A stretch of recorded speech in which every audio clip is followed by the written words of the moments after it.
watsinzwe na Kayanza United hamwe na Lydia Ridike kuvuga ko izina ngira zose mirongo ibiri igikombe kikaba kije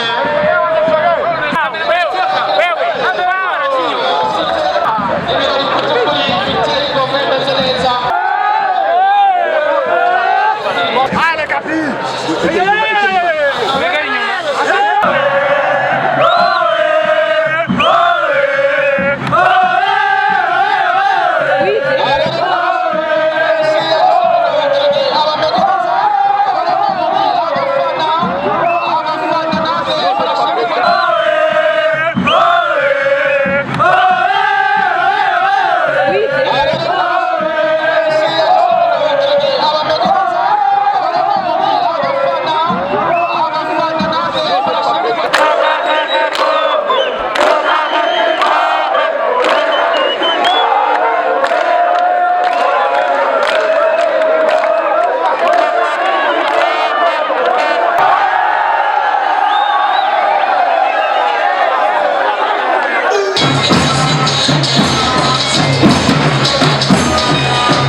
Testari ni ekipe ifise abajeri bafite experience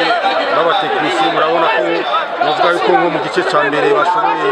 kutugora ariko mwabonye ko mu gice ca kabiri twashoboye guhindura ibitari bike turashobora kuronka n'ibitsindo bibiri vyakikare ndashimiye abakinyi banje ingene bitanze kuva shampiyona itangura ni shampiyona itari yoroshe narabona yuko hagera igihe ugasanga turi mu kibanza ca mbere Musongati mu kibanza ca kabiri juni kurikira ugasanga birahindutse tubaye abakabiri abagatatu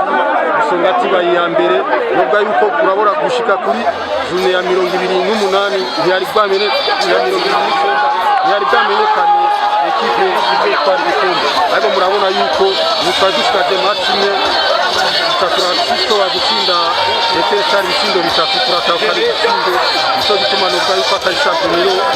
yari yoroshe nubwo yuko noshimira abakinyi bagiye bashoboye kwitanga gushika kuva mu ntango ya shampiyona gushikubiye n'abadutwara bose ingene batubaye inyuma gushika turangize shampiyona tutwaye igikombe.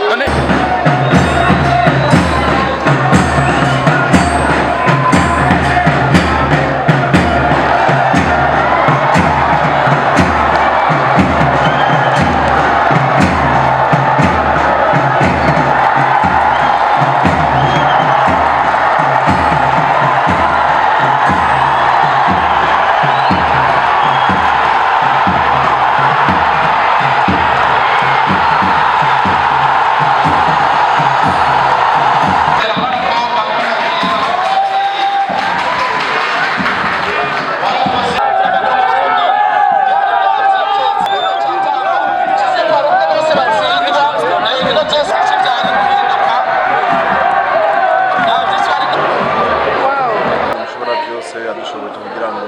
dushobore gutora igikombe n'ikintu twari twifuje kuva kera kandi twagerageje turagikorera turashiramo ingufu zose zishoboka mu gushyiramo uburyo mu kwedika abana tubakundisha umupira kugira ngo dushobore gushika kuri iyo ntego y'icyo gikombe.